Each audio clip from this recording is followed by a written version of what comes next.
Bueno, yo me siento más afín a la escuela independiente inglesa. No sé si esto corresponde a una realidad o corresponde a una creencia mía. O sea, yo sé que nosotros trabajamos con teorías implícitas. Yo tengo la suposición de que mi teoría implícita está más configurada o más nuclearmente configurada por la escuela inglesa, y esto tiene que ver con cierto tipo de pensamiento en el que alguna vez me he encontrado, y con el hecho pues de que nuestros profesores han estado afiliados, la mayoría de ellos, a la escuela independiente. Por ejemplo, poniendo mucha atención a la identificación proyectiva, mucha atención a la identificación proyectiva, que es así emblemática, kleiniana, clásica. Me encuentro mucho enfatizando el del holding, que tiene mucho que ver con la escuela independiente. Me encuentro también siempre enfatizando o trasladándome, tratando de ponerme en la situación de una atención flotante, muy, si se quiere, militante, que además es algo que me gusta, que tiene que ver con Bion, ¿no? Toda esta cosa del dictum de sin memoria y sin deseo. A mí me gusta trabajar así, mucho. Entonces es algo hacia lo cual yo voy mucho. No manejo el silencio como los lacanianos, no estoy buscando la interpretación básicamente verbal como los lacanianos, y no me preocupa tanto el aspecto intelectual de los contenidos de las interpretaciones o de las observaciones del paciente, que es algo que es, digamos, constante en los lacanianos. Entonces yo te diría que soy lo menos lacaniano. Forman parte del análisis. Y yo creo que con el tipo de pacientes que llegan a consulta contemporáneamente, el lado de la participación del analista, el lado del holding, el lado de la experiencia emocional correctiva es más importante. Yo creo que los pacientes neuróticos clásicos eran pacientes analizables en base a la interpretación. Pero yo creo que contemporáneamente hay tantos núcleos narcisistas y tanto lo que algunos autores llaman pues todos los problemas de déficit de desarrollo, en los cuales uno acompaña al paciente y uno le brinda al paciente experiencias que el paciente no tuvo. Yo creo que las dos cosas son importantes, ¿no? Porque la comprensión también es importante, saber qué está pasando. Creo que hay una mutualidad, definitivamente. Yo cada día me convenzo más de la participación, de que la participación del analista en la sesión es muy grande. Y yo creo que uno tiene que eso implica una, ¿cómo te podría decir? Tiene sus ventajas para el analista, es decir, que el analista se siente más tranquilo siendo el mismo, ¿no es cierto? You don't have to fake, ¿no? No tienes que simular una identidad analítica diciendo, ¿no? Esas baboserías que alguna gente pretende. Pero implica también una enorme responsabilidad, que es estar atento a lo que uno está haciendo, diciendo, pensando, sintiendo. Respecto a la regresión, tampoco podemos ser tan omnipotentes y pensar que nosotros favorecemos la regresión o que nosotros no favorecemos la regresión. Hay un dato que a mí me parece importantísimo. Tú sabes que la segunda investigación de importancia en psicoanálisis en Estados Unidos es la de Boston, ¿no? Dirigida por Judith Kantrowitz, que es una investigación de seguimiento de psicoanálisis. Uno de los descubrimientos más interesantes de Judith Kantrowitz en esta investigación es que los pacientes que vuelven a análisis años después, o sea, eso lo sabemos, ese sentido, podría ser de sentido común analítico, ¿no? Pero está verificado empíricamente en estas investigaciones de seguimiento. Los pacientes regresan a análisis y regresionan inmediatamente. O sea, hay una capacidad de regresión. O sea, la regresión no es necesariamente algo que implique una pérdida de las defensas. La regresión también es una capacidad que se aprende en el análisis. Y es probablemente la capacidad de regresionar y de volver a estructurarse yoicamente es uno de los mejores logros del análisis. Y esa es una cuestión que yo creo que es bien importante, porque yo creo que en la regresión están presentes una serie de recursos emocionales del paciente.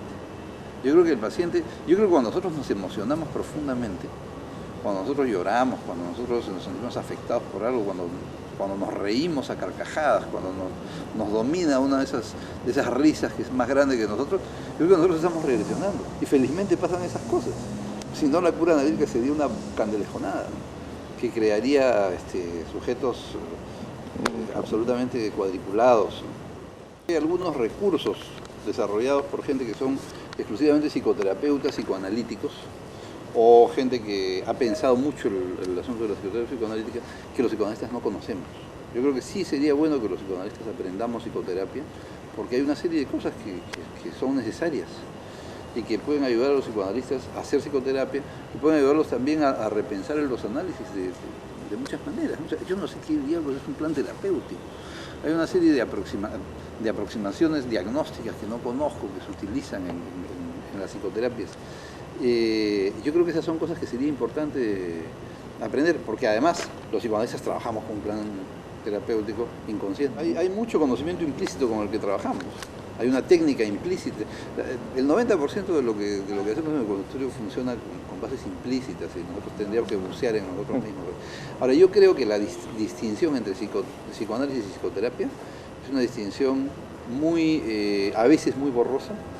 Yo trato de hacer psicoanálisis con la mayoría de mis pacientes, aunque estén en terapia una vez por semana. Y yo creo que hay una actitud analítica que tiene que ver con esto. No, una actitud analítica que tiene que ver con esto y que es lo que lleva a que algunas psicoterapias funcionen como análisis. Creo que eso es lo fundamental. Creo que hay toda una cuestión de poder alrededor, de poder institucional alrededor de la cuestión de psicoanálisis y psicoterapia, que hace que estas cosas no queden tan claras. O sea, yo resumiría esto. Yo creo que hay una gradiente entre el psicoanálisis en un extremo y la psicoterapia, digamos, más de apoyo, si tú quieres, que araña la superficie en otro extremo. Un paciente puede estar 5 veces por semana echado en el diván y no puedes hacer con él más que una psicoterapia casi de apoyo y de exploración muy superficial. Y otro paciente, yo tengo una paciente que viene una vez por semana y es impresionante el nivel de insight que tiene. Entonces, la empatía, yo creo que la empatía es algo sobre lo cual hay que pensar. Creo que es un elemento que está presente permanentemente en la situación analítica. Creo que algunas de las conceptualizaciones de Kohut con respecto a ciertos desarrollos de la fase narcisista, estas conceptualizaciones son interesantes, pero creo que son excesivas. Yo creo que él ha tenido la necesidad de diferenciarse del resto, ha tenido la necesidad de crear una escuela, y para esto ha sido instrumental el plantear la empatía como un recurso específico de determinado tipo de patologías y hacer toda una revisión de la psicopatología para justificar cierto tipo de aproximación empática. Yo estoy más por considerar el punto de vista de Kohut como una contribución a la técnica general y a moverme con una psicopatología más clásica, ¿no? Que a mí me viene rompiendo la cabeza hace mucho tiempo, por una serie de razones. Una de las razones es que yo soy un psicoanalista que viene de la lingüística y que viene de una lingüística con una tradición positivista, empírica, y que por lo tanto una de mis preocupaciones ha sido el estatus científico del psicoanálisis, que se condice más con el planteamiento de que hay una verdad histórica que hay que descubrir de alguna manera en el análisis, pero que por otro lado es contraria al abandono de la teoría de la seducción que hizo Freud. Y por otro lado también tengo una formación humanística, y la lingüística también entra dentro de eso. Digamos, mi origen profesional también tiene que ver con la fascinación que puede ejercer esta cuestión de la verdad narrativa, porque además el planteamiento de una verdad narrativa como central al proceso analítico y a la ubicación de la gente frente a sí mismo y a los demás y a su patología y a la superación de los estados patológicos que los llevan al análisis, como tú comprenderás, pues es algo fascinante. Además, para el mismo narcisismo humano, ¿no? Qué maravilla, ¿no? Si nosotros nos contamos las historias, si nosotros podemos inventar nuestra propia salud, nosotros podemos inventar el universo en el que queremos vivir, ¿no es cierto? Yo creo que es una pregunta que para mí todavía no he recibido una respuesta. Cada día me inclino un poco más a considerar el poder enorme que tienen las historias, el poder enorme que tienen las narrativas, sobre todo cuanto más inconscientes son. Es decir, las épicas personales, los amores, todas las cosas por las que la gente vive son cuentos que se cuentan. Y el poder de estos cuentos, estas historias, es tan grande que la gente mata por ellos, la gente ama por ellos, la gente se trepa por las paredes y los techos. Se psicoanaliza por se psicoanaliza por ellos, efectivamente. Entonces, cada día, digamos, gana más terreno la posición narrativista, si tú quieres. Pero, sin embargo, cada día también creo que es más importante que todo esto pueda ser verificado empíricamente. Entonces, tenemos que desarrollar los métodos para, bueno, pues de repente ponerle electrodos a la gente y someterlos a diferentes narrativas y ver qué efectos tiene sobre su oración o qué sé yo. Cada día me inclino más a pensar, ahora yo creo que cuando uno ya tiene un tiempo de experiencia de trabajo puede pensar estas cosas de esta manera, ¿no? Yo creo que no todo el mundo puede pensarlo de esta manera en todos los momentos de su vida, pero lo que yo pienso es que una cuestión que es bien importante es cuán honesto puede ser el analista. Es decir, yo creo que no importa tanto las diferencias y las semejanzas con el otro. Yo creo que uno siempre es un otro, ¿no? Todo ser humano es otro para otro ser humano, valga la redundancia de lo obvio, aparentemente obvio del asunto, ¿no? Yo creo que lo que uno sí es importante que trate de tener presente todo el tiempo es en qué medida está queriendo adoctrinar y en qué medida eso se le está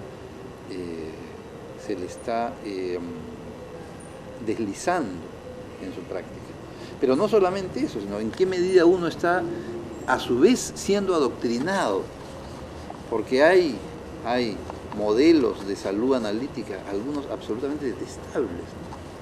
Hay unos modelos de salud analítica yuppies así, que para mí son tremendamente estables, pero a los cuales de repente yo he apuntado en algún momento de mi vida, ¿no?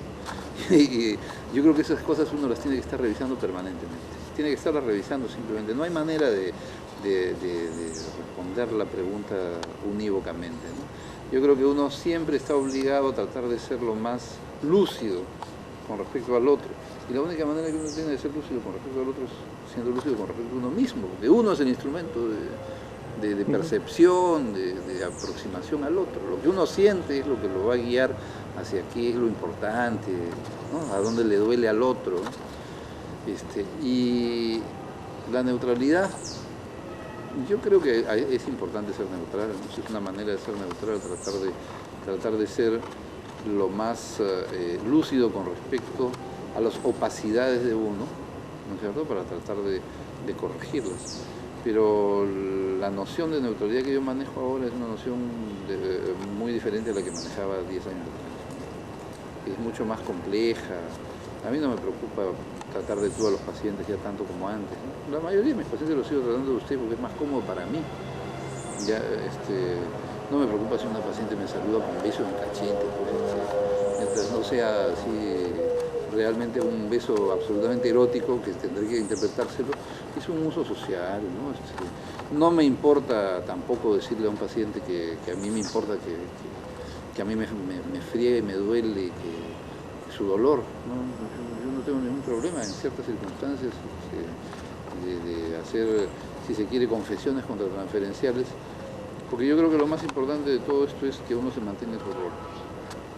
Yo creo que lo más importante es que uno sepa que uno es el que tiene que estar en control de sí mismo, ¿no? Es decir, puede fallar el altímetro, puede haber pérdida de sustentación, puede, ¿no es cierto?, quedarse uno sin un alerón, pero uno es el piloto. Eso es fundamental. Todo lo demás es, en fin, es interpretable, entendible, negociable. Mira, yo soy lingüista y entonces, no sé, quizá la gente no esperaría que yo dijera esto que voy a decir, pero a mí me parece que el psicoanálisis está sobreverbalizado. Yo creo que se piensa demasiado en términos verbales lo analítico. Yo creo que el lacanismo, por ejemplo, el lacanianismo es de una omnipotencia del lenguaje, podría decir yo. Creo que todo esto además también es un vicio de la modernidad, ¿no? El pensar que las palabras son tan importantes. Yo creo que el ser humano está estructurado en sus etapas preverbales tan finamente que todo lo verbal viene después por añadidura. Es otro registro, obviamente, que explica maneras de procesar la realidad adicionales, más sofisticadas que algunas de las preverbales.